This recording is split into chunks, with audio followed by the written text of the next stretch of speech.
Hola, ¿qué tal? Buenas noches a todos los que nos siguen en esta página de Facebook de Morena Socialista.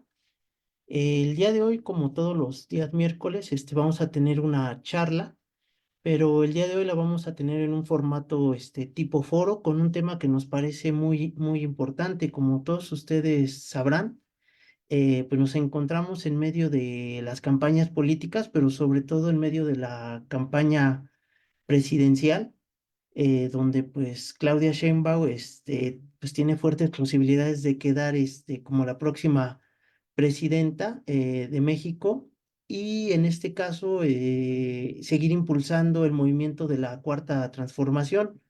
Eh, en esta campaña, pues Claudia Sheinbaum ha presentado un programa que aborda de cómo seguir impulsando la cuarta transformación. Y en este sentido, a nosotros desde este espacio nos parece importante, o nos parece muy necesario también, ir formando también un programa socialista.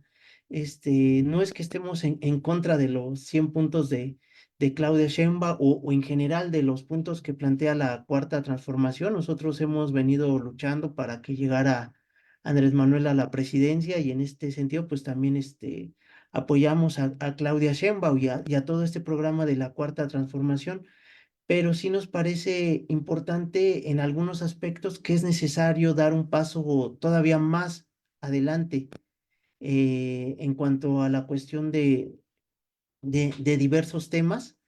Entonces, en ese sentido, nosotros vemos que solamente el paso más adelante es hacia abiertamente un programa socialista. No puede haber de otra manera. Y esto implica abordar cuestiones como la parte económica, la parte del Estado, la parte de las demandas de los trabajadores, la parte de los servicios públicos y la calidad de vida, pero visto todo esto desde un punto de vista de clase. No podemos obviar que estamos en medio de un sistema económico capitalista. No podemos obviar que pues, la lucha de clases sigue estando presente en toda la actividad económica, política y social. Entonces, en ese sentido, sí es importante ir elaborando un programa socialista, e irlo presentando poco a poco. Sabemos que dentro de Morena pues hay muchas deficiencias, también hay muchas situaciones de políticos, de la vieja élite política que se han inmiscuido dentro de Morena. Dentro de Morena, pues no hay procesos democráticos para elegir candidatos, tampoco hay procesos democráticos para elegir o votar estos puntos. Entonces, son varias cuestiones que nos parecen pues muy importantes que se puedan abrir para la discusión. Y en ese sentido, a nosotros nos parece importante ir impulsando esta serie de foros, que se puedan prestar a la discusión, al debate con otros compañeros, otros grupos, otros colectivos. Y bueno, pues esta es un poquito la propuesta. Entonces, pues el día de hoy, nuestro compañero, Gil, quizá nos pueda empezar, a abrir el tema, y después de esto, pues abriremos una ronda de participaciones para los que quieran, contribuir al debate. Entonces, comentarles antes de pasar con el compañero Gil, pues que tenemos nuestras páginas de redes sociales en Facebook, en YouTube. Estas charlas las vamos a grabar en vivo, en la página de Facebook, y también vamos a subir estas transmisiones de manera diferida en nuestra página de YouTube para que también nos puedan contactar, y en nuestra página web morenasocialista.org.mx. Pues sin más, para no alargar más la charla, le cedo la palabra a mi compañero Gil. Adelante, Gil. Sí, gracias y buenas noches a todos. Eh, Como mencionas, estamos haciendo un análisis del programa de Claudia Sheinbaum y en general de la campaña de Morena. Eh, y como mencionas, pues no se trata de oponer un programa a otro realmente, sino precisamente revisar los fundamentos del programa político de la campaña de Morena. Y pues de hecho es tomarlo en serio, ¿no? O sea, no verlo solo como un instrumento de campaña que se queda ahí, ¿no? Que ha sido la larga historia de las campañas políticas en México. O sea, las campañas políticas en México se han caracterizado por tener un rosario de propuestas que se olvidan, ¿no? Se olvidan y se quedan ahí, pues en los registros, ¿no? De la campaña, pero no se convierten en políticas de gobierno. O sea, finalmente, con López Obrador, pues ya vimos algo diferente, ¿no? O sea, el programa, pues se fue esbozando incluso antes, ¿no? De la campaña y pues se programó en ciertos foros, a través de sus libros, etcétera, y pues se fue llevando a cabo. El caso de Claudia Sheinbaum, es, es patente la necesidad que ha tenido de presentarse como una candidata de propuestas y no meramente una sucesora de las políticas que ya se han llevado a cabo. O sea, eso es perfectamente normal. O sea, al mismo tiempo que es una candidata de la continuidad, pues también imprimir su sello, ¿no? Es patente la necesidad de imprimir ese sello personal y de grupo a una campaña que pues de la que finalmente ella es la titular. O sea, no podría ser de otra manera. O sea, ha buscado hacer el balance entre la política del actual gobierno y el enlace con una política propia a lo largo de un futuro sexenio de Sheinbaum. Entonces, eso de entrada, y mencionar, por ejemplo, que la campaña de la derecha pues, no ha tenido ese tipo de análisis, ¿no? De revisión de los fundamentos. Se ha dedicado, pues, básicamente a contrapuntear, ¿no? A poner temas escandalosos en la mesa para tratar de atraer o mantener los votos de las facciones de derecha y los votantes aislados que, pues, por una razón u otra, pues, son desafectos al gobierno de López Obrador. Ahora bien, hay que mencionar que también en la parte que podríamos empezar a revisar, que es la visión del Estado que se plasma en este programa de los 100 puntos, pues lo primero es que hay una concepción integral del Estado, no es un asunto de que ella y su equipo, Claudia Sheinbaum y su equipo se hayan sentado a descubrir el hilo negro, ¿no? O sea, se advierte que de alguna manera es un resumen y es una expresión de este programa o esa visión de Estado de la izquierda que se empezó a formar ya hace ya bastantes años. O sea, que arranca con las luchas democráticas del siglo XX, por lo menos la segunda mitad del siglo XX y comienzos de y esa visión pues está ahí plasmada, o sea, de alguna manera, aunque muchos de los puntos son muy concretos, a veces quizá demasiado concretos, o de ahí que sean tantos, o sea, 100 puntos, en vez de, digamos, algunas líneas fundamentales. Pero esta concepción pues subyace, o sea, finalmente es la concepción del grupo López Obradorista, que finalmente es el grupo que lidera Morena desde su creación y que antes se formó en el PRD.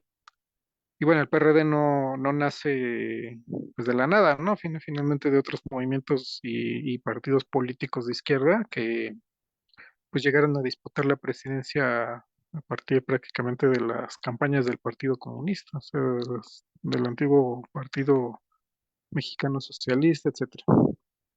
Entonces, en esta visión del Estado, finalmente, lo que permea en la visión de este grupo político, podemos decirle así, es que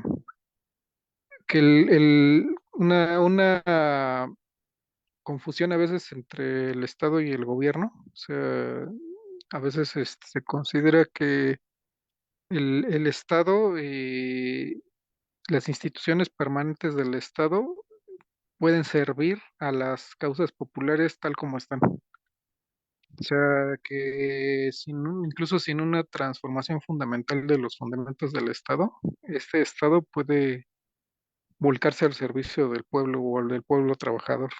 Esa concepción pues sí es muy patente, ¿no? Y ha estado presente en todo lo largo del sexenio de López Obrador, que finalmente se deja un tanto de lado la concepción leninista del Estado, o sea, la concepción del aparato de Estado como un aparato de dominación de clase, y se toma a la letra la cuestión de cómo es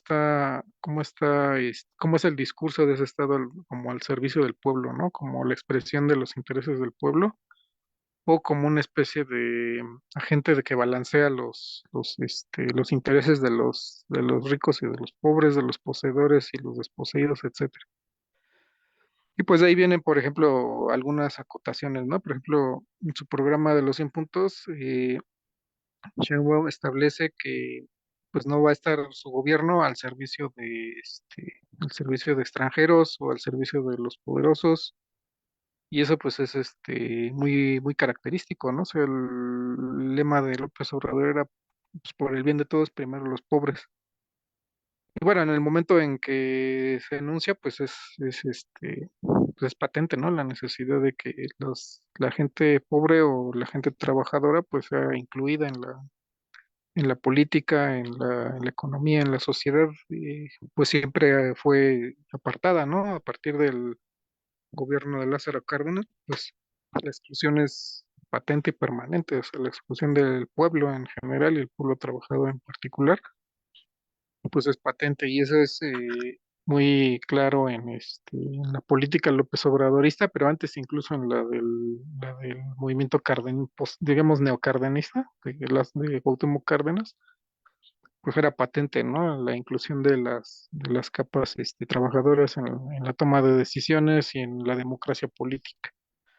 Entonces, por ese lado, el programa de los 100 puntos, pues se hace con eso, o sea, intenta hacer como esa inclusión y, por un lado, balancear la cuestión de la democracia y las libertades, o sea, el poner a un lado la democracia y garantizar libertades, o sea, eso es muy patente, o sea, haciéndose con no solo de las libertades que se consideraban clásicas, como la de prensa, de asociación, etcétera, sino nuevas, ¿no? O sea, otro tipo de libertades, como por ejemplo la de, me parece que ella menciona la,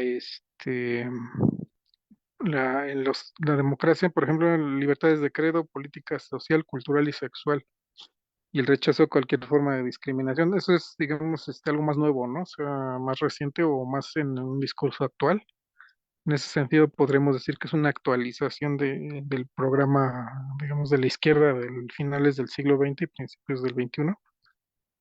Entonces, de alguna manera es, digamos, una expresión más acabada de ese programa. Ahora bien, como mencionaba Edgar, por ejemplo, nosotros, sin embargo, pues no nos podríamos quedar solamente en esa parte, ¿no? O sea, de lo que se trata no es solamente de recibir ese programa y ya, sino escalarlo, ¿no? O sea, escalarlo a una verdadera libertad. O sea, finalmente, pues de lo que se trata no es de que los pobres estén bien o mejor, ¿no? Sino pues que de que no haya pobres. En realidad de eso se trata la lucha política, social y democrática de un pueblo. O sea, que deje de haber pobreza, ¿no? No que haya un balance, un equilibrio entre las clases, sino que pues dejen de existir las clases.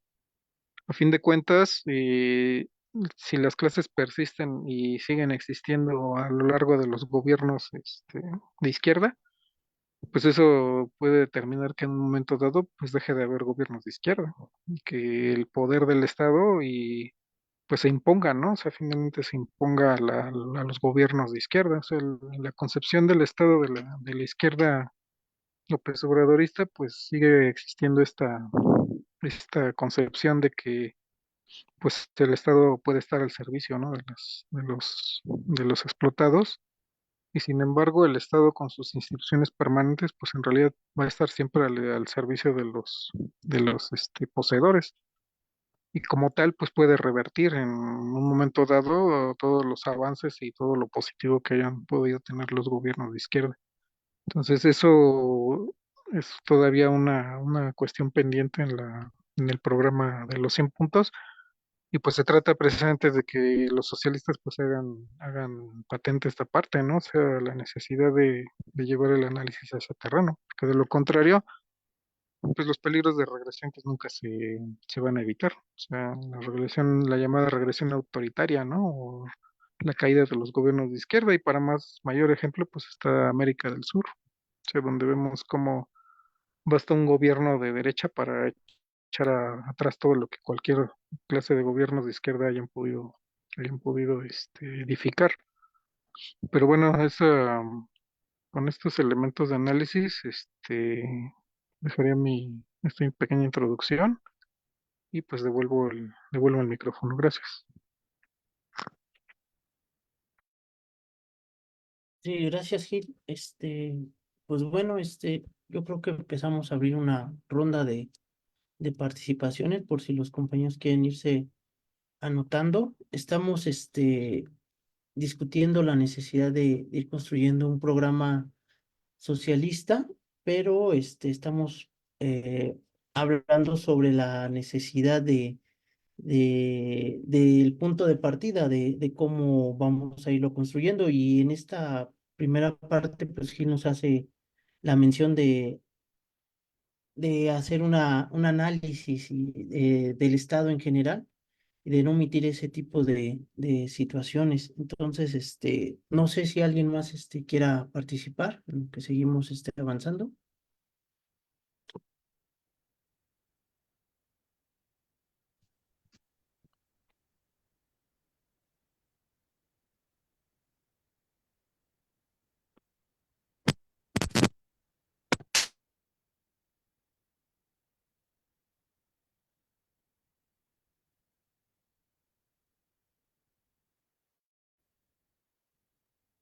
Yo, perdón, es que parece Sí, que no me escuchaban.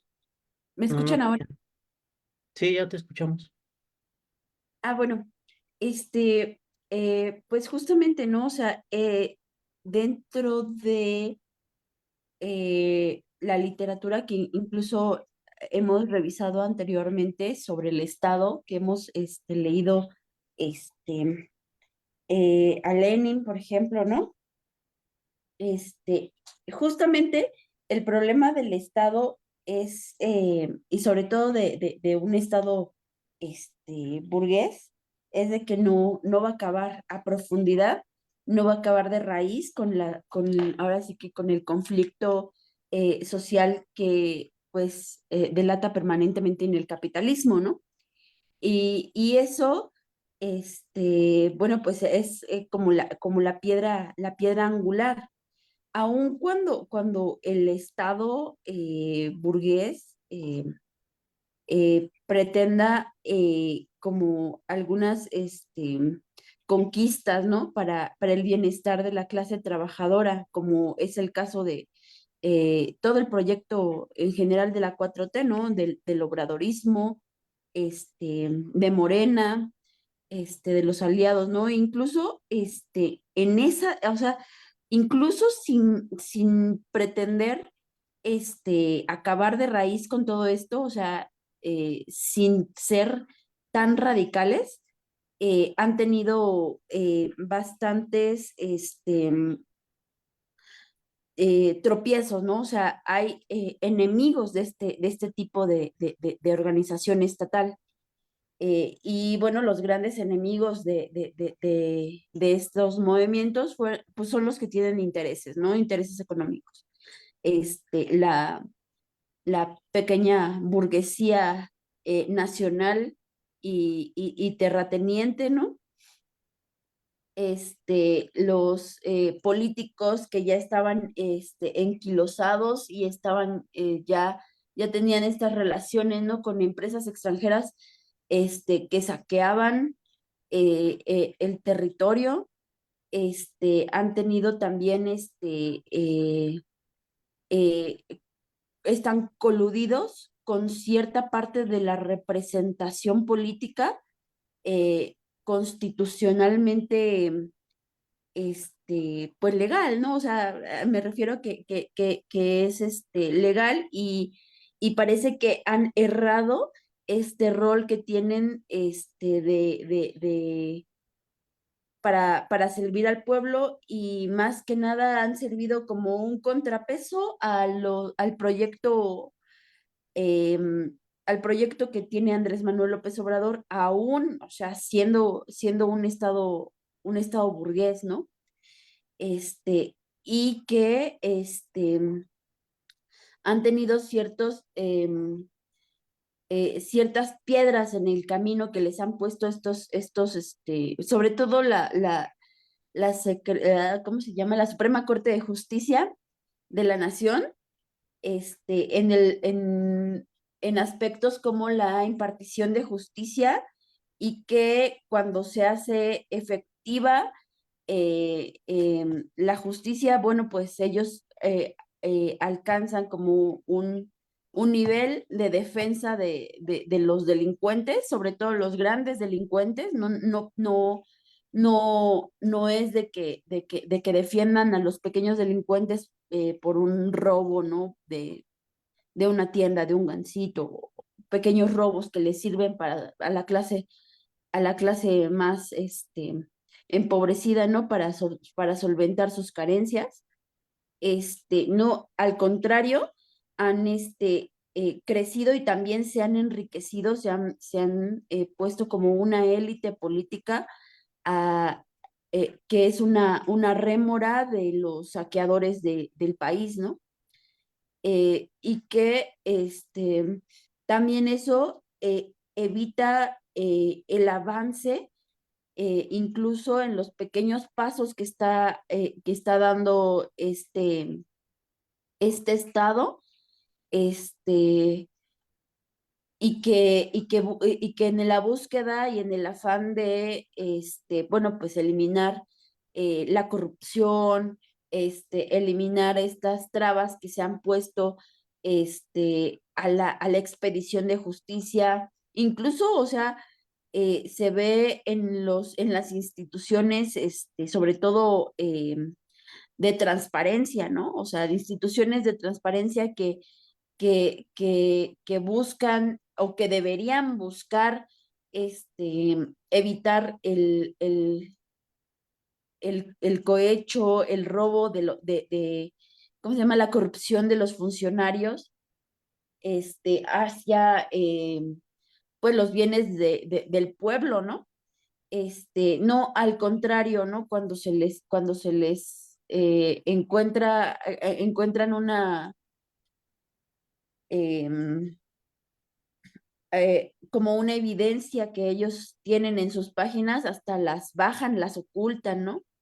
Para que ya, o sea, si eso mediáticamente levantó polvo, pues ya, o sea, quitándola parece que ya se quita el problema, ¿no? este, encubren, encubren a estos corruptos.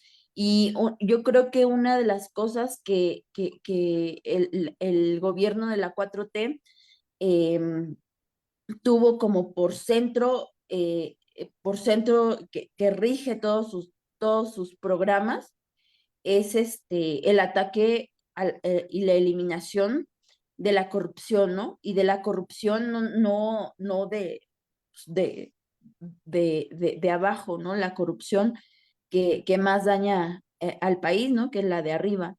Y creo que Claudia Sheinbaum rescata todo eso también en sus puntos, pero también candidatos de Morena como Clara Brugada también están rescatando este proyecto, este programa de ataque a la corrupción, y buscar las maneras en las cuales las iniciativas en el Senado, esta búsqueda de poner en el Senado nuevas leyes que bloqueen estos actos de corrupción, em, que no se vean trabadas, ¿no? Que no se vean eh, este, no votadas. Y en eso, bueno, pues está eh, eh, los primeros planes que han lanzado Andrés Manuel López Obrador. Estamos en el marco del Plan C, ¿no? El Plan C, que es el voto masivo por Morena y aliados. este, pero también, ay, no sé si me escuchan. Sí, Este, el Plan C, tenemos eh, Bueno, pues todas estas iniciativas y toda esta guerra cochina que han hecho las instituciones hacia el presidente, llegando al punto de que se violan en la figura presidencial, o sea, el derecho a la libre expresión, este, mm, eh, y cuando, y cuando miembros de los opositores hacen uso de la palabra, aún en detrimento de los intereses del país, aún cuando se expresan opiniones personales y opiniones que de veras que lastiman, incluso, incluso ni siquiera, o sea, ni siquiera lastiman el programa marxista, lastiman el orgullo nacional. O sea, no se puede soportar cómo se ponen de vendepatrias y se ponen de tapete, no solamente con las naciones que más nos han, em, ahora sí que atacado, sino ya casi con cualquiera, ¿no? O sea, para ellos,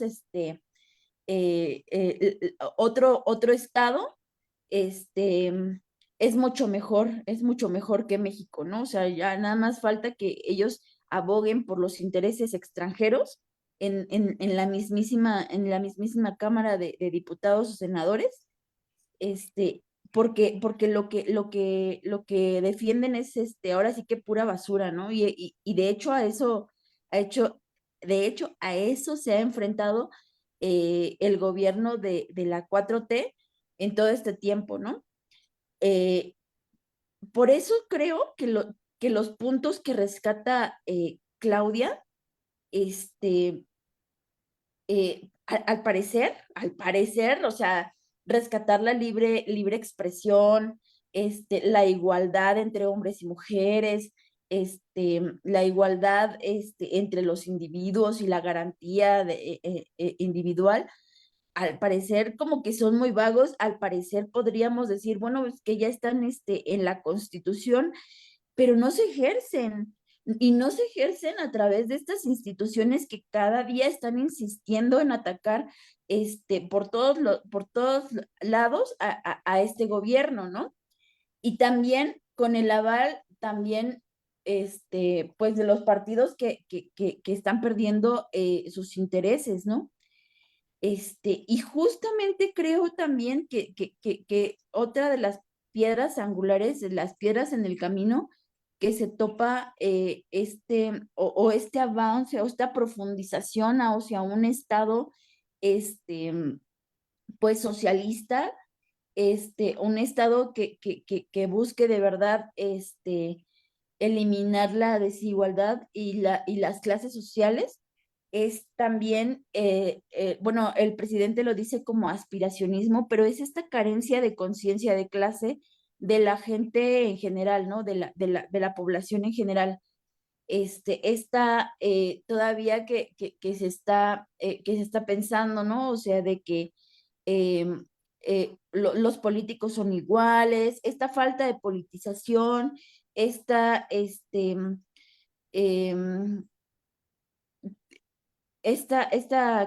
pues sí, esta carencia de conciencia de clase y de educación política, ¿no? Y eso también creo que, bueno, si bien a nivel de partido, pues se están haciendo talleres, se están haciendo algunas que otras cosas, pues yo creo que todavía no es suficiente, este, y sobre todo porque se llega al punto de que, bueno, pues todavía eh, abren como o esta carencia abre una ventana a que se metan todavía personas de derecha a querer como desviar las expectativas de un partido de izquierda, ¿no? Este, y que estas expectativas del partido de izquierda, pues deberían ser, pues formar los cuadros en la izquierda misma, ¿no? Los cuadros políticos que van a saltar al Senado, a las diputaciones, etcétera, etcétera. Y en eso también, el partido también ha incurrido en algunas faltas, ¿no? Por este afán pragmático. Y bueno, pues en un partido burgués, pues no lo podríamos tachar de que no hace su trabajo, ¿no? Pues la verdad es que está ganando elecciones, pero está ganando elecciones a costa de tener o impulsar candidatos que se alejan del proyecto inicial, ¿no? De izquierda, y se van un poco más a la derecha, se reciclan estas figuras de derecha, se rescatan de los terrenos más recónditos y más profundos, ¿no? Y bueno, o sea, creo que una de las cosas también que ha dicho Andrés Manuel López Obrador, ¿no? Que hay que tener calidad moral, ¿no? Para poder dirigir pues un estado, en su caso, ¿no? Y también en varios niveles, pues yo creo que también hay que tener calidad moral. Entonces, muchas veces, pues se podría encontrar muchos negritos el del arroz, ¿no? En cuanto a las figuras que se pretende que nos representen. Porque justamente, o sea, es eso, ¿no? O sea, queremos que alguien nos represente, pero que de veras esté comprometido y que se haya probado en la izquierda misma, no que se haya probado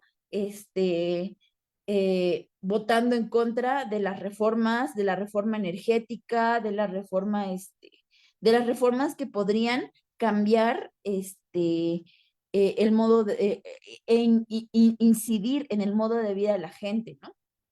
Y bueno, nada más eso quería decir, y bueno, pues entonces, sí hay, o sea, creo que todos los puntos de Claudia Sheinbaum van a eso, ¿no? Sin embargo, todavía, o sea, y la verdad es que yo podría decir, bueno, es que todos son necesarios, que se fortalezcan algunas cosas, que se reformen, otras que quedaron pendientes en el sexenio de Andrés Manuel López Obrador, pero también tenemos este otro punto, ¿no? Del pragmatismo, y que el Estado, pues no va a dejar de ser burgués, ¿no? Y cómo no va a dejar de ser burgués si están, ahora sí que se están peleando también las cúpulas, estos espacios, y pues ahí entramos nosotros, ¿no? O sea, el pueblo, ¿no? El pueblo organizado es el que tiene que jalar hacia la izquierda, es el que tiene que profundizar y que tiene que exigir la profundización de todos estos, em, de este trabajo y de este programa mínimo, ¿no? Porque esto es lo que se nos ofrece mínimamente, pero nosotros no, pues, yo creo que como pueblo no merecemos lo mínimo. Creo que también una de las cosas para salvar la dignidad de este pueblo, que también ha estado muy, em, ahora sí que aporreado por todas estas políticas que nos han, pues sí, empobrecido, ¿no? este, durante las últimas décadas y muchísimo tiempo atrás, y lo vemos de manera estructural, ¿no? Este, pues es la profundización, no solamente quedarnos en el plan mínimo, es llegar al punto de que no podamos perder todo lo que hemos conquistado. Y bueno, pues hasta aquí la dejo, por favor. Bien, gracias compañera Anaí. Por ahí creo que Jonathan está levantando la mano. Sí, me escucho porque luego creo que tengo problemas con el audio de esta cosa, pero no sé si me escucha ahí de alguna manera. Sí, ahí está bien ¿Sí? el audio. No, Sí. gracias. Sí, escuchando a Gil y también leyendo su texto, ¿no? Que nos mandó. Y luego escuchando a Anaí y a ti, Edgar. eh, Quisiera hacer dos comentarios rápidos en pos de que sea un poco más, bueno, sí, en pos un poco de no llevar más lejos en el tiempo. Eh, el primero me parece que es la cuestión de la necesidad, ¿no? De discutir con el reformismo, vamos a llamarle así, ¿no? El reformismo en el movimiento, en la cuarta transformación, discutir el papel del Estado, ¿no? Me parece que esa posición que escucho y que leo en el texto me parece muy correcta, ¿no? O sea, yo deduzco, ya Gil podrá decir si sí o si no, pero yo deduzco que Gil está metiendo en el centro el tema de, o sea, el Estado puede ser social, o sea, el Estado puede ser de izquierda, el Estado puede ser humanista, o el Estado tiene un carácter de clase específicamente. Entonces, eso no se está discutiendo en la cuarta transformación. O sea, dentro de los 100 puntos o los 100 compromisos, Claudia no está convocando porque tampoco yo creo que ella tiene por qué decir que ella va a construir el socialismo, ¿no? Porque el socialismo tiene que basarse en la propia dinámica de la conciencia de clases, ¿no? Junto con el partido y el movimiento, ¿no? Que tiene que haber una sinergia, lo entiendo eso muy bien. Entonces, Claudia no tiene por qué lanzar, si saben qué, voy a construir el socialismo. El socialismo se construye de alguna manera con base en las posiciones subjetivas de toda la sociedad, o gran parte de la sociedad. Eh, pero tampoco podemos decir que no tiene por qué abrir la convocatoria, ¿no? Una cosa es que ella no tenga que hacerlo de una manera unilateral y otra cosa es que cierre la convocatoria, porque eso es lo que está pasando, ¿no? O sea, cuando ella en el texto, ¿no? Se menciona el humanismo mexicano, ¿no? Y entonces te volteas a ver a los compañeros y les preguntas, oye, ¿y qué es el humanismo mexicano? Y entonces cada uno dice cualquier cosa que hasta parece contraposición. Y a lo mejor lo único que podemos entender según los obradoristas del humanismo mexicano es ser buena gente. Es decir, entonces la condición es ser buena gente. O sea, con ser buena gente, con ser moralmente buena persona, ya puedes construir un mundo nuevo. Esa es la lógica del humanismo mexicano. Bueno, porque si esa es la lógica del humanismo mexicano, pues discúlpame por lo que voy a decir, pero qué chafa de Andrés Manuel López Obrador, porque el humanismo universal que conocemos es mucho más profundo, es mucho más poderoso, es mucho más combativo. Y que nos vengan a decir, ¿no? Que el humanismo mexicano se trata únicamente de ser buena persona, ¿no? De ser, no sé, algo así como que no mentir, ¿no? No robar, no traicionar. O sea, si eso es únicamente el humanismo mexicano, me parece que Andrés Manuel se echa hasta para atrás en las propias concepciones del humanismo en su conjunto, ¿no? Porque el humanismo visto desde el siglo XVI, bueno, hasta antes del siglo XVI, ¿no? Si recuperamos un poco esa tradición de Dussel, ¿no? Que lo recupera un poco más lejos. Bueno, pues hasta ese humanismo, ¿no? Que está recuperado allá, en los albores de la sociedad, ¿no? En este germen de la sociedad capitalista, en el embrión, ¿no? Más allá del siglo XVI, era súper combativo ese humanismo. O sea, y ahora resulta, ¿no? Que con ser buenas personas ya la vamos a armar. Entonces, ahí me parece que hay que poner mucho énfasis en que parece ser, ¿no? Que esa discusión entre humanismo y Estado está oscureciendo el verdadero problema, ¿no? El verdadero problema es qué es el Estado. Y sobre esa identificación de qué es el Estado, entonces podríamos nosotros interpretar qué podemos hacer en el futuro.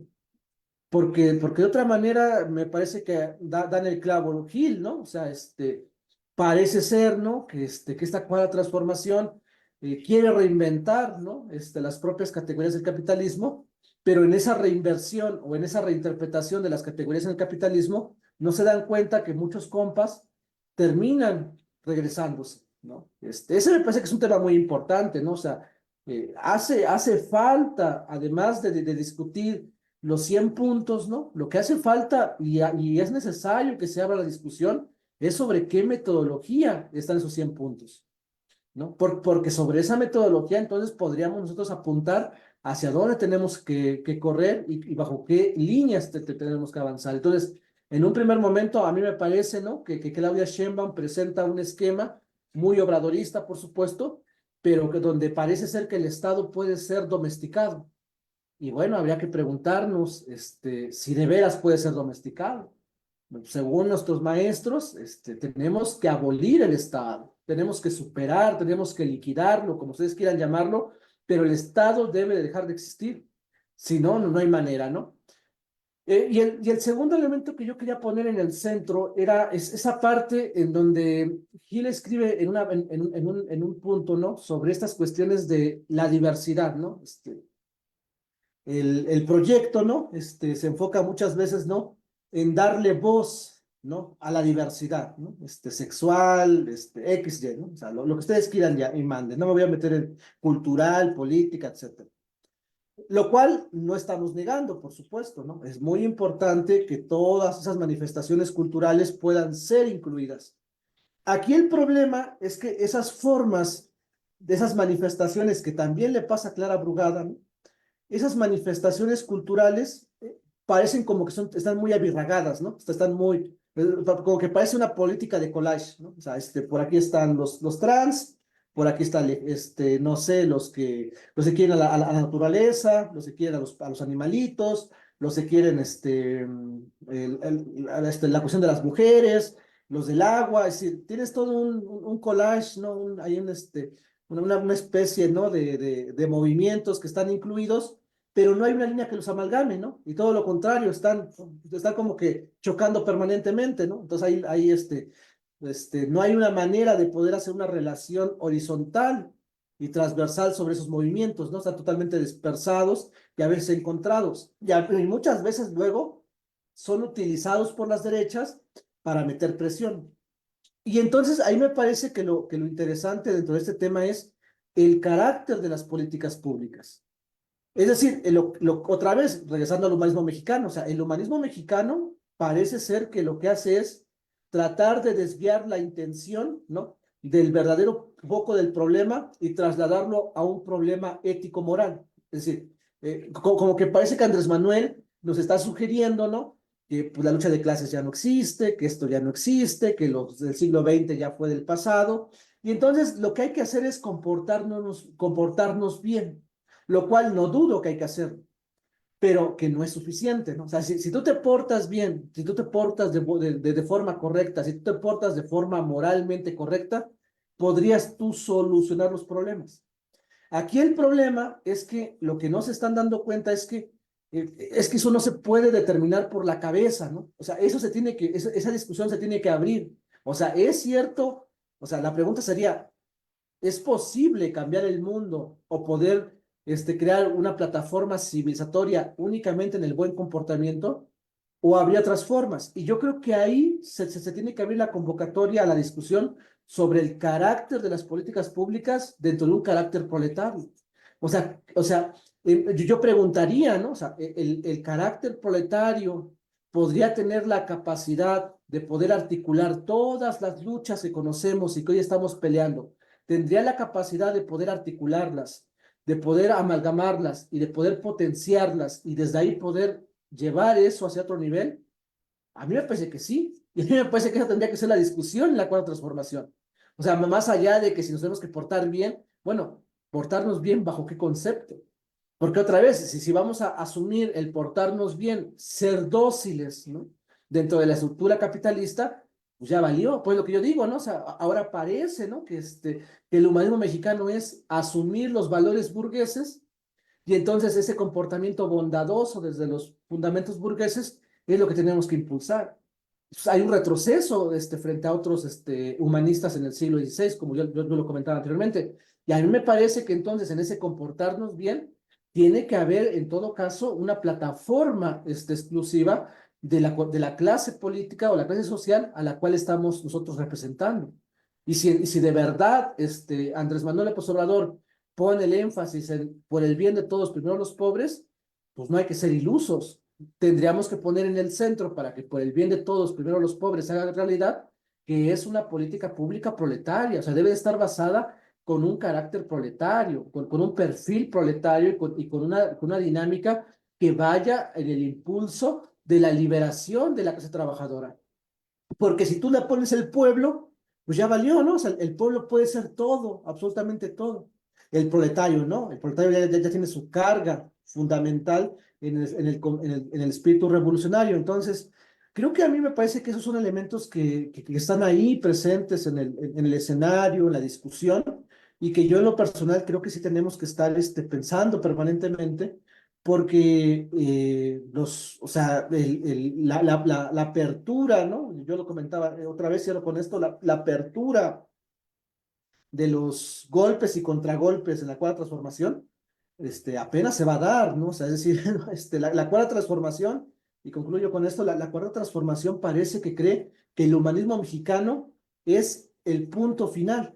Es que ya llegamos, ¿no? A donde queríamos llegar. Y eso es falso, ¿no? O sea, la cuarta transformación apenas es el punto de partida. El obradorismo y el gobierno de Obrador apenas es el inicio de toda una trayectoria muy importante que vamos a tener que enfrentar y que realmente no se, el oportunismo quiere esconder que el enfrentamiento entre clases sociales todavía no se está dando. O sea, ya el enfrentamiento directo, abierto entre proyectos políticos donde se van a abrir los frentes dentro de la cuarta transformación, no los hemos visto. O sea, lo que hemos visto simplemente es esta violencia, ¿no? Velada, ahí medio oscurecida, de alguna manera, pero realmente no hemos visto el choque, frontal entre estas clases. Entonces, ahorita Andrés Manuel se puede dar el lujo de querer esconder la lucha de clases, porque de alguna manera la amortiguó, de alguna manera, entró una colaboración entre las clases, logró ahí amoldar algunas cosas, tuvo la capacidad de poder controlar los dos polos en este momento, pero solamente controlarlos momentáneamente. O sea, el problema es que cuando él se vaya, esas tensiones van a volver a incrementar su espacio y entonces el darles dinero, ¿no? El decir que no va a haber reelección, el que hay que portarnos bien, el que no hay que traicionar, no robar, va a ser insuficiente para ese choque brutal. Y entonces, si no estamos preparados y si la cuarta transformación no gira hacia la izquierda, la derecha va a llegar, ¿no? Me parece que el aviso ya fue dado la semana pasada, fueron dos avisos, lo que pasó en Celaya y lo que pasó en la Embajada de Ecuador. El aviso está claro, ¿no? ¿Saben qué? Vas a ganar Claudia Sheinbaum, pero esto es lo que va a venir, ¿no? Va a incrementar, yo creo que el acoso y el asedio de las oligarquías en México, y entonces hay que estar preparados. Entonces, creo que estos elementos me parece importantísimos discutirlos abiertamente y que en todo caso, yo no sé si llamarlo incentivar la organización, pero a lo mejor sí empezar a llamar a la convocatoria, ¿no? Tenemos que ser un polo de convocatoria permanente para que esto se tenga que abrir el espacio, y para que se tenga que abrir la discusión sobre estos temas, ¿no? No estamos, yo no quiero decir con esto que todo lo que esté en los puntos esté mal, me parece que son importantes, pero dentro de la definición política, creo que sí es importante decir que esos 100 puntos únicamente pueden ser cumplidos bajo una posición marxista. Si no se toma una posición marxista, esos 100 puntos no se cumplen en su totalidad bajo ningún argumento, ¿no? Y le va a costar mucho trabajo avanzar sobre una política colaboracionista con la burguesía, ¿no? Porque además no va a haber eso, yo creo que con Claudia va a haber más agresión. Ahí la dejaría, gracias.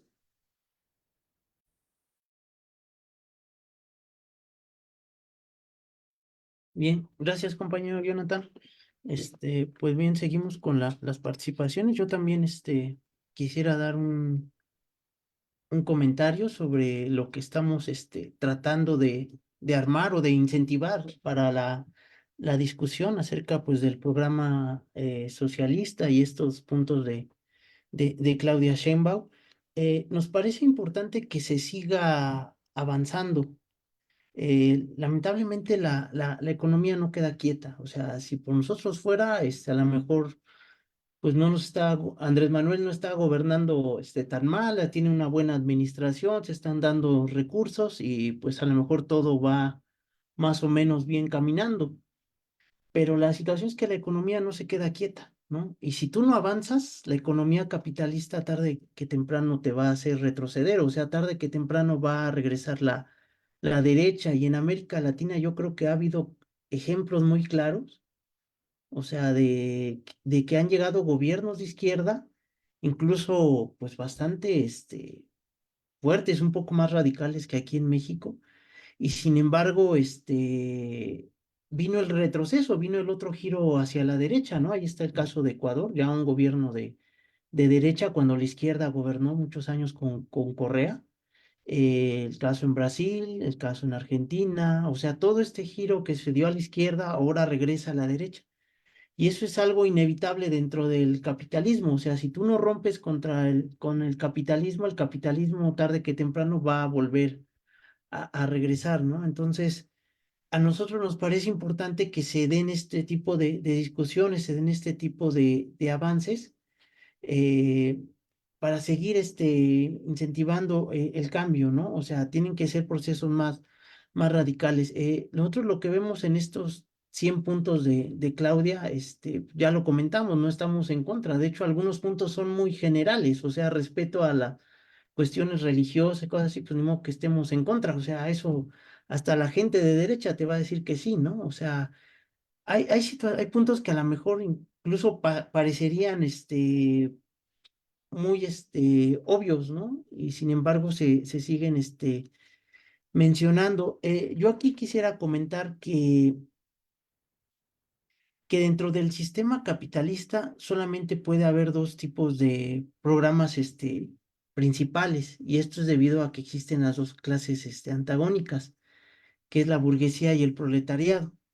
Finalmente, el programa burgués, ese es el que estamos muy habituados, desde que nacemos nos adoctrinan ideológicamente para creer que el sistema capitalista es el único posible y que las leyes capitalistas son las únicas viables, ¿no? O sea, nos adoctrinan para creer en este programa burgués, que no es otra cosa que mantener el sistema capitalista, el sistema de explotación a través del trabajo asalariado, la burguesía, una pequeña clase burguesa pues, es multimillonaria, no lo estamos inventando nosotros, así funciona el sistema capitalista, ustedes lo pueden comprobar. Mientras que una clase trabaja y apenas vive al día, pues otra clase muy reducida se hace millonaria. Ese es el funcionamiento de la sociedad capitalista. Y ese programa burgués está en toda la sociedad, desde las instituciones, el Estado está diseñado para proteger este sistema económico y no hay otra forma. La única forma de contrarrestar ese sistema o ese programa burgués que está diseñado para el sistema capitalista es con un programa socialista. O sea, y el programa socialista es completamente viable dentro de la sociedad capitalista. O sea, el programa capitalista es un programa individualista, egoísta, donde solamente se privilegia la ganancia. Tú contrarrestas esto, la única manera es a través de una economía social, cooperativa, donde todos nos estemos organizando de manera colectiva para cubrir nuestras necesidades. O sea, son las dos maneras y eso es un programa socialista. Ese es en términos generales el programa socialista. Ahora, el problema con el programa socialista es que el único que lo puede construir es el proletariado. El proletariado es el único que puede construir un programa socialista. No los reformistas, no los políticos burgueses, aunque sean de izquierda, ellos no lo van a hacer. O sea, ya se mencionó aquí que no esperamos que Sheinbaum o algún otro político dentro de Morena haga un llamado a construir un programa socialista porque no lo van a hacer. Esa tarea es propia solamente del proletariado. O sea, nadie más va a defender los intereses del proletariado más que ellos mismos. pero para que el proletariado pueda armar un programa socialista, primero debe de adquirir conciencia de clase, tener una cierta organización de clase, y es ahí lo complicado de lograr de que el proletariado adquiera una conciencia de clase.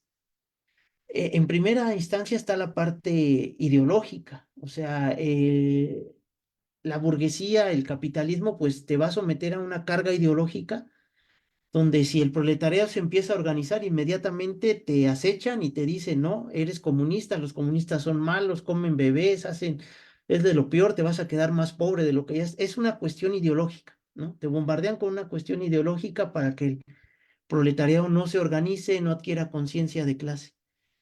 Y luego, también en esta parte, yo creo que juegan un papel principal los reformistas. O sea, yo mencioné claramente que hay dos formas, la burguesa y la socialista. Pero en medio de estas dos posiciones está la posición reformista, ¿no? O sea, una posición que oscila entre el programa socialista y el programa burgués. O sea, un programa que es que precisamente presenta Claudia Sheinbaum, o la Cuarta Transformación, hay que decirlo abiertamente. Un programa que se queda en medio de estos dos. O sea, no quiero destruir al capitalismo, pero tampoco quiero que se sigan agandallando, ¿no? Con los más pobres, o sea, que al menos les paguen lo justo, que al menos tengan lo necesario. Entonces los reformistas juegan este papel en medio, ¿no? Entonces yo sí vería la necesidad de que se planteara quizá verlo de esta forma, que existen tres programas: el burgués, el reformista y abiertamente el socialista. ¿Y cómo podríamos quizá diferenciarlos? Miren, por ejemplo, vamos a poner un caso voy a poner un caso muy concreto, ¿no? Por ejemplo, el de la educación. Para el programa quizá burgués, pues pues sí, ¿no? O sea, las leyes burguesas dicen que todo el mundo tiene derecho a la educación.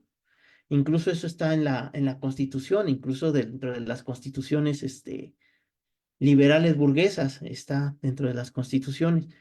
Pero sin embargo, esto es falso. O sea, dentro del sistema capitalista hay una desigualdad económica. Siempre va a haber alguien que tenga más ingresos que tú y alguien que esté más jodido que tú.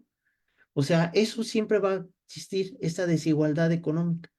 Entonces, esto de que aparentemente todo el mundo tiene derecho a educación, pues sí, dentro de las leyes es cierto, pero en la realidad ocurre que no se aplica. O sea, siempre va a depender de cuánto dinero tengas. O sea, si tú naciste con una familia que tiene un buen trabajo, tiene buenos ingresos, pues tu educación va a estar garantizada. Pero si tú naciste en un lugar donde en una familia disfuncional, que no tienen trabajo, viven en zonas rurales muy marginadas, muy pobres, o sea, socialmente muy descompuesta, pues muy difícilmente vas a tener el acceso a la educación, aunque esté en la Constitución, ¿no? O sea, no va a operar.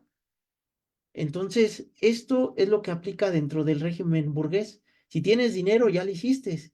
Y si naciste en una familia con poco dinero, pues ya te amolaste. Esa es la realidad económica. No, aquí no hay escala social o ¿cómo lo llaman? Escalada social. Eso no existe, eso nada más es una ilusión. Si naciste pobre, lo más probable es que te quedes dentro de este círculo social pobre, ¿no? O en ese nivel socioeconómico.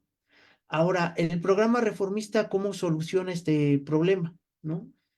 Si tú no tienes acceso a la educación, pues te doy una beca, que son las llamadas becas que da, por ejemplo, los programas reformistas, que de cierta forma es una ayuda. O sea, a nadie le escapa a estas becas. O sea, finalmente te están ayudando. O sea, si tú no tienes para la educación, pues te damos una beca.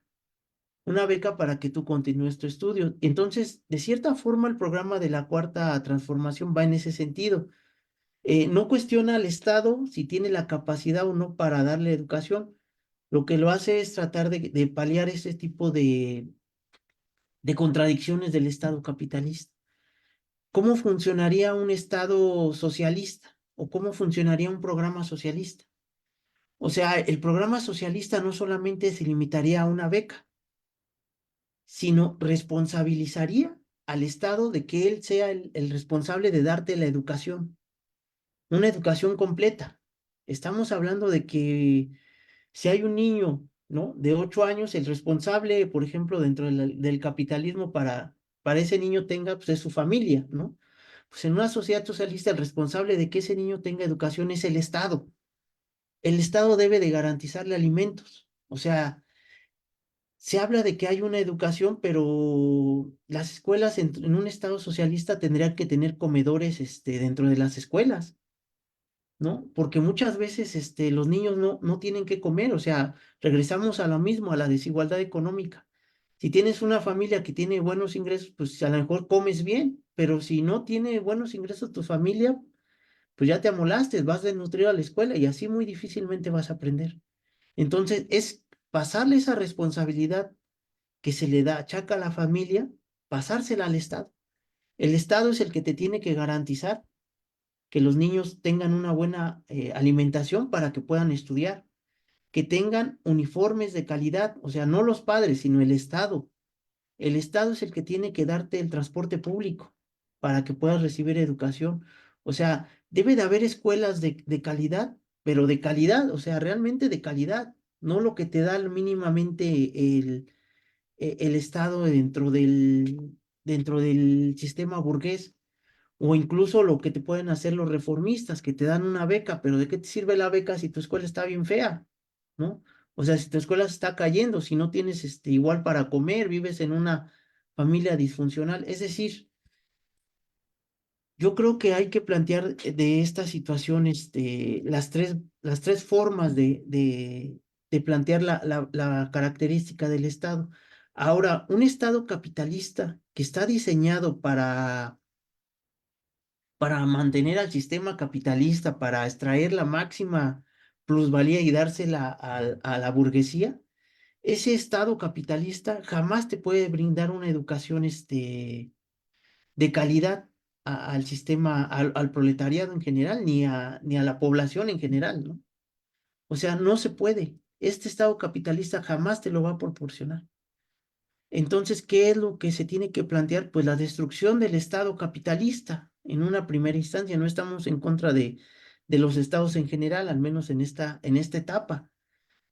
Queremos un Estado, cambiar este Estado capitalista y construirlo un Estado socialista que sí te garantice todo este tipo de situaciones mínimas.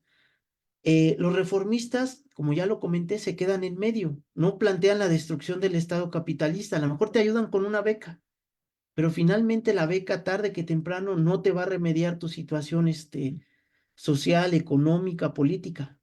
O sea, si es una ayuda, pues claro que es una ayuda y muchas veces esas becas cuesta mucho trabajo sacarlas, ¿no? O sea, este programa de pensión universal de adultos mayores, pues costó mucho trabajo al movimiento arrancárselo al Estado burgués para que te lo diera, ¿no? Y es un paso adelante, pero sin embargo todavía no entra en confrontación con el sistema capitalista, ¿no? O sea, yo aquí veo, por ejemplo, esta situación que repite mucho en los puntos que está aquí en este programa, ¿no? Dice que va a mantener el incremento de la pensión de adultos mayores y que nunca va a estar por debajo de la inflación. O sea, este tipo de cuestiones de nunca estar por debajo de la inflación es muy manipulable. Calderón todo el tiempo dijo que los incrementos estaban por encima de la inflación, pero la inflación se manipula completamente, ¿no? O sea, los datos estadísticos se manipulan a diestra y siniestra, ¿no? Yo aquí lo vería en una forma muy distinta, o sea, que, por ejemplo, esta pensión no tendría que ser mínimo al salario mínimo. Entonces ahí ya estamos hablando de otro tipo de escala para medir, ¿no? O sea, ahí sí ya entrarías en una confrontación quizá contra el Estado, ¿no? O sea, ya el salario mínimo, y el salario mínimo sí lo podemos ocupar de punto de referencia, pero un salario mínimo que sí te cubra la canasta básica, y la canasta básica estamos hablando de no solo de comida, sino tiempo para recreación, vivienda, salud, o sea, todo eso. El salario mínimo no te lo cubre ahorita, aunque ha habido aumentos importantes, el poder adquisitivo no te lo cubre. Entonces, yo creo que va más o menos por ahí la situación, ¿no? O sea, buscar, analizar el Estado en primera instancia, el Estado capitalista, eh, analizar sus contradicciones de clase, analizar que queremos un programa de clase abiertamente proletario, porque no puede haber otro. O sea, sí, esta idea de los pobres en general es muy abstracta. Ya lo hemos comentado muy aquí muy abiertamente, ¿no? Construcciones de pobres, pueblo, es muy abstracto, muy abstracto. Cuando tú ya hablas de proletariado, ya especificas una clase muy concretamente. Creemos que el proletariado puede ser la clase que aglutina a las demás clases sociales, en contra de la burguesía. No puede haber otra forma, ya lo hemos explicado en otras charlas, pero bueno, yo aquí más o menos cierro mi participación y no sé si regreso con Gil o seguimos con las rondas. Si quieren, voy participando y si quieren otra ronda. Ok, adelante, Gil. Ok. Sí, pues ya bueno, se ha puesto interesante, ¿no? La parte de los 100 puntos. Yo quisiera ir rescatando de lo que han mencionado tanto Anaí como Jonathan como Edgar, algunos puntos. Sí, o sea, en primer lugar, tienen toda la razón, o sea, la cuestión de la relación del Estado y es que la 4T, pues ha sido un tanto peculiar de la época y pues hay una serie de puntos, o sea, finalmente la 4T ha tenido el gobierno, o sea, como tal ha tenido el gobierno y se ha ido expandiendo en los estados, los municipios, el Congreso. O sea, tiene, digamos, mayorías, ¿no? Pero han sido mayorías, si bien han sido estabilizadas o son más o menos estables por los amarres políticos, la pericia, de hecho, que ya tiene el grupo López Obradorista y los cuadros altos de Morena, pues sigue siendo un cambio a nivel de gobierno. Finalmente, ahí donde la 4T se ha metido en el terreno del Estado, pues se ha encontrado, ¿no? Con las instituciones del Estado, o sea, la Suprema Corte, la fiscalía, ¿no? La del ejército, o sea, los puntos fuertes del Estado son finalmente los aparatos de dominación, ¿no? Descritos en la teoría marxista clásica. O sea, las fuerzas de seguridad y el aparato jurídico político y el ideológico, porque finalmente hay que recordar que los principales medios de comunicación pues están en manos totalmente de la burguesía. Y sin embargo, hay que también ver que dentro del mismo reformismo, la 4T, llamémosle así, o el gobierno López Obradorista, ha tenido puntos interesantes que pues no hay que tampoco escatimarle, ¿no? O sea, en términos de poder político, por ejemplo, es el caso de la revocación de mandato. Ese fue un proceso político importante e interesante porque quebró el ciclo político que se había venido desarrollando en los sexenios priistas y panistas. O sea, el auge del presidencialismo pues había dado como una especie de unción, ¿no? Casi religiosa del presidente. Y después que llegaba a su clímax, más o menos a los 3 años, 4 años cuando mucho, empezaba el derrumbe, ¿no? Político del orden gubernamental y con un presidente totalmente desacreditado y debilitado que entregaba el poder a su sucesor. Entonces, este ciclo, pues no se verificó ahora, ¿no? Definitivamente, ahora el presidente, pues entrega el poder y pues lo hace con un auge en su influencia. De hecho, es muy presente aún en los procesos que se están desarrollando, lejos de esa decadencia, ¿no? Que acusaban todos los gobiernos anteriores. Y eso quizá no se ha explorado mucho, pero se debe finalmente a dos aspectos políticos, ¿no? Primero, la revocación de mandato, que fue un proceso exitoso contra todo lo que se diga, porque finalmente con el mismo órgano electoral en contra, con toda la publicidad en contra, pues convocó un número importante de votos, ¿no? Creo que fueron unos 15 millones, entonces es una cantidad importante de seguidores.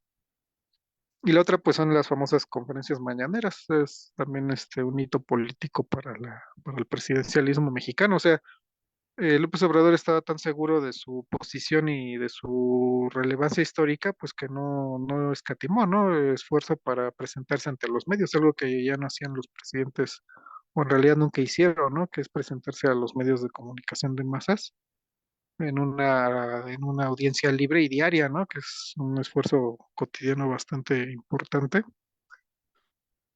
y que pues no podríamos asociar con un Peña Nieto, ¿no? O con un Calderón, era imposible, ¿no? Que ellos se hubieran presentado de esa manera abierta con medios hostiles, con una base diaria. Entonces eso, pues significó que el presidente se convirtiera en un centro de gravedad de la política nacional y lo continuara siendo prácticamente a lo largo de todo lo que va del sexenio.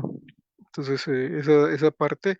La otra son, a lo mejor podremos añadir en el terreno económico los programas sociales. Hay un elemento que, digamos, no excede el reformismo, como ya ustedes han mencionado, pero lo hace de una manera un poco diferente, ¿no? O sea, porque las maniobras clientelares de los gobiernos anteriores, pues lo que hacían era crear grupos, ¿no? Crear grupos de interés y para extraer votos, ¿no? Extraer masas para las concentraciones y las movilizaciones políticas de los partidos en el poder. O sea, el manoseo pues, fue de los recursos, pues era abierto, ¿no? Absoluto, desde el que recordamos, por ejemplo, desde Solidaridad, por no irnos más atrás, ¿no?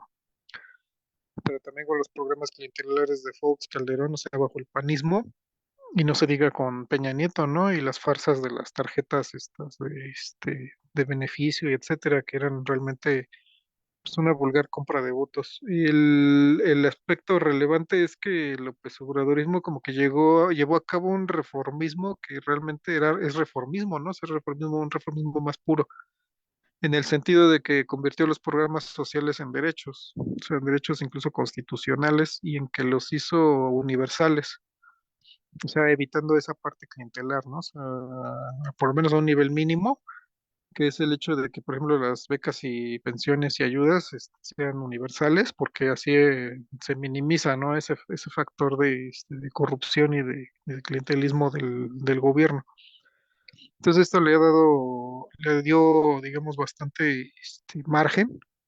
Y otra, a lo mejor también sería, por ejemplo, el cobro de impuestos, ¿no? A los grandes empresarios. O sea, el cobro de impuestos le significa un factor de peso político porque finalmente los mantuvo a raya, o sea, le ayudó a mantenerlos a raya, por lo menos a los más grandes contribuyentes o más grandes evasores, porque eso es lo que eran.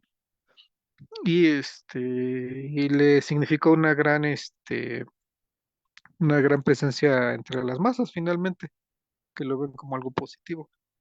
Y es que a lo largo del programa, tanto en los 100 puntos de Claudia Sheinbaum como en el programa de López Obrador, de una manera u otra, los intereses de las clases trabajadoras, de hecho, dan portazo. O sea, yo lo pondría en esa imagen, de que en un punto o en otro, los intereses de las masas trabajadoras, o sea, del proletariado, de alguna manera da el portazo. O sea, irrumpe en ese programa en un punto y en otro y a veces es difícil desalojarlo. Entonces, acaba el grupo López Obradorista, el gobierno de Morena, la 4T, pues acaban abriendo la puerta, ¿no? En algún punto aquí, en algún punto allá. O sea, la revocación de mandato, los programas universales, el cobro de impuestos, pues no son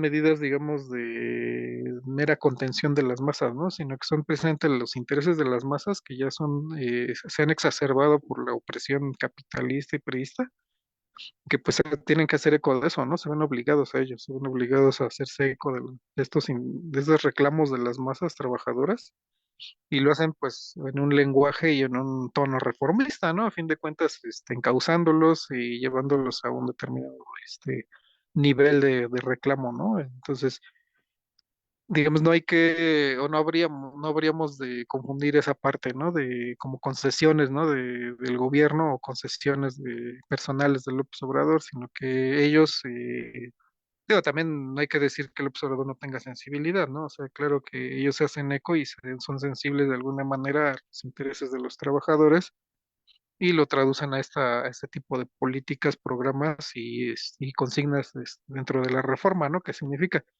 Y cabe aclarar que, bueno, aquí en otros espacios que hemos hecho, pues no nos referimos a las reformas en forma peyorativa, ¿no? De ninguna manera es una cuestión de poner una etiqueta y, pues rechazar, ¿no? O menospreciar o desechar simplemente porque se trate de reforma, ¿no? O sea, para nosotros es claro que el papel histórico de las reformas y su significación y su posición en un momento dado, ¿no?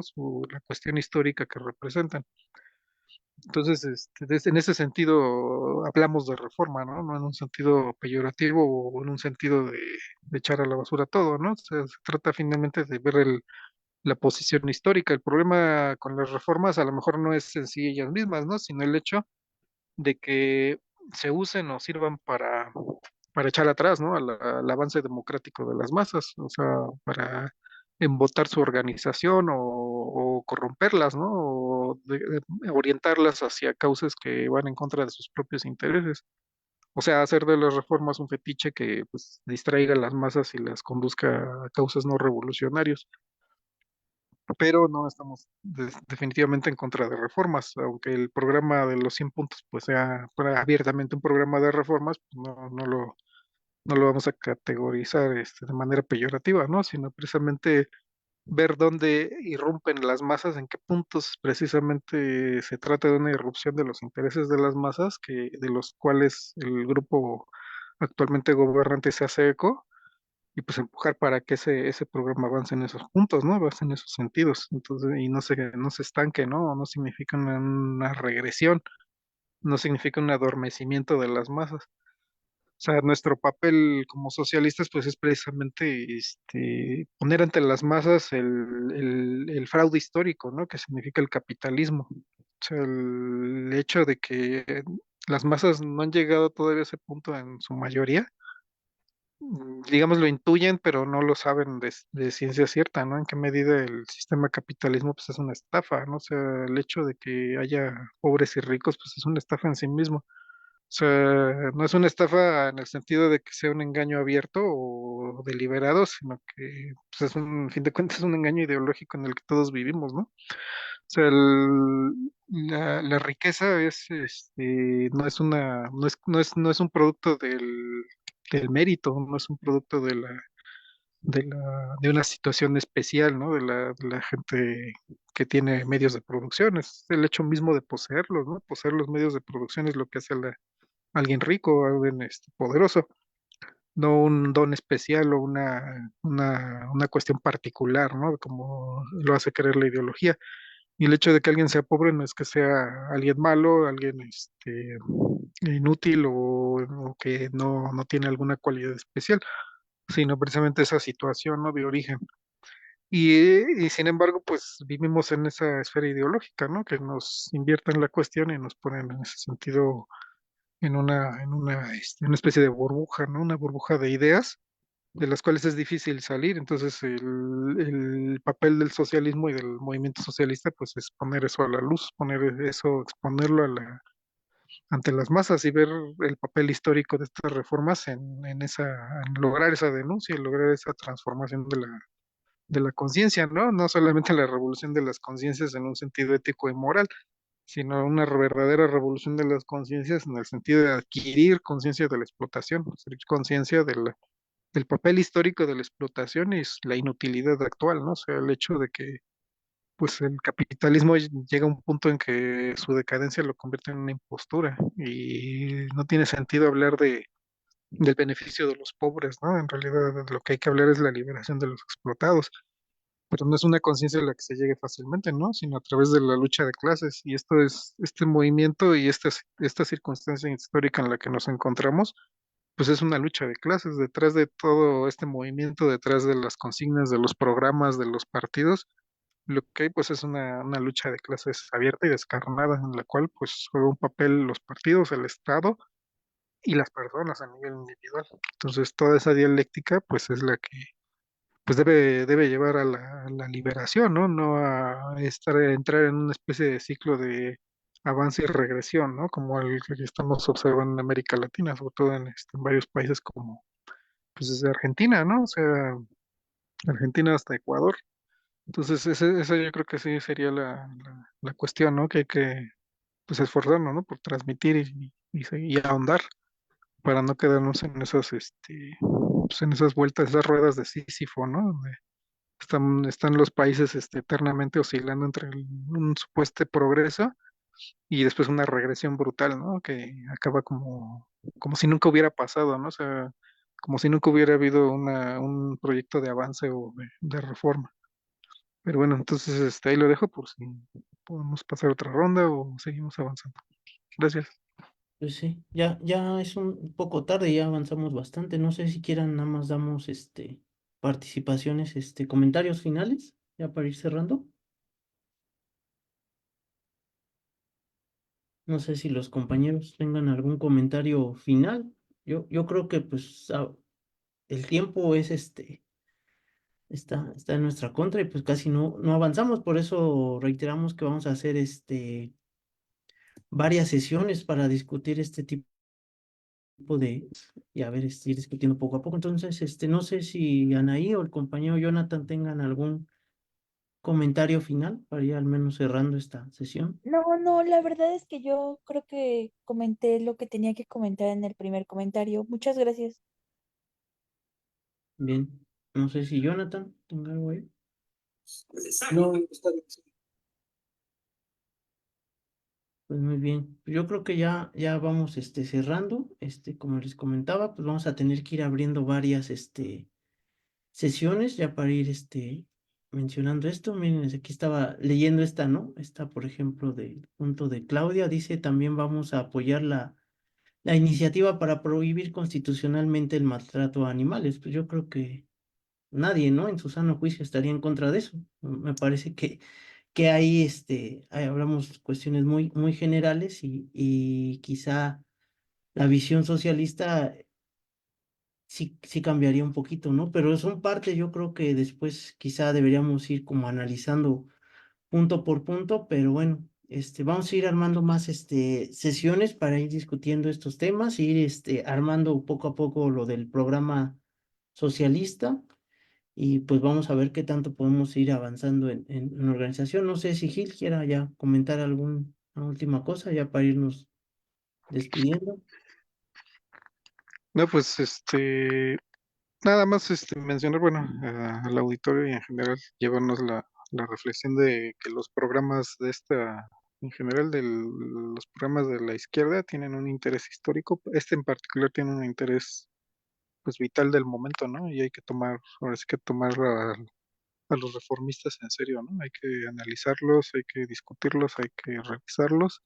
O sea, no, que no queden este tipo de programas ahí arrumbados, ¿no? Con López Obrador, muchos críticos pues, tuvieron ese tema, ¿no? De que se maravillaban de muchas de las cosas que él estaba haciendo y resulta que estaban en programas de 2006, ¿no? Se venía estudiando y analizando la implementación de cosas que después parece que nunca habían sido dichas, ¿no? Entonces, pues nosotros tenemos que dar el ejemplo de lo contrario, ¿no? O sea, tener bien presente lo que el gobierno de la 4T y el movimiento de la 4T está proponiendo y planteando. Y pues nada más eso. Entonces con eso nos quedamos. Gracias. Muy bien, entonces Buenas noches. nos despedimos, compañeros. Recordarle a los que nos siguen darle like al video, compartirlo, dejar sus comentarios es muy importante.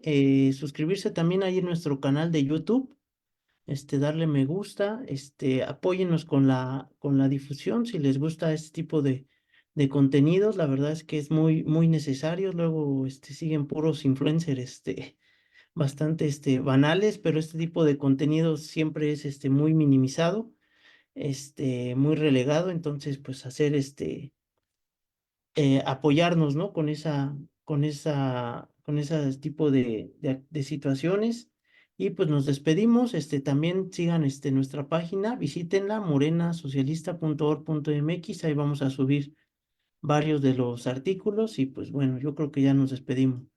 Sale, compañeros, buenas noches, seguimos en contacto. Buenas noches. Hasta luego.